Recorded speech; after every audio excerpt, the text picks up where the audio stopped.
Мынакей туғандар, рейтингта кирчу жеріне кирди. Папочка буйруса комфорт плюста. Привет, мой старый друг. Вернулся 2021 год. 20 год, бля. Иш кичине кыймылдап калгандай. Азыр менен баштагандыр өчүп калбаса, кичине коэффициент көрүнүп калыптыр. Көрүнүп табыл. Каякта турат мына. Туғандар, ассаламу алейкум деп жаңы баштаган күндөр эле да. Башка түшө байтал жорго деп, бир күндө бизнестесин, бир күндө комфорттосун, бир күндө экономдосун да. Бирок баарына шүгүр.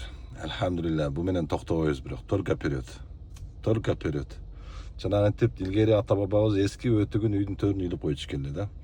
Барга көппөй, жокко чөкпөй, ушуну эстеп турайын депчи.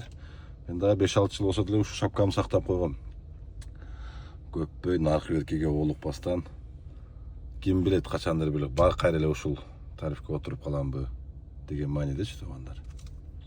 Так что рейтингти көтөрөбүз, комфорт плюс менен кайра бизнеске чыгабыз скоро.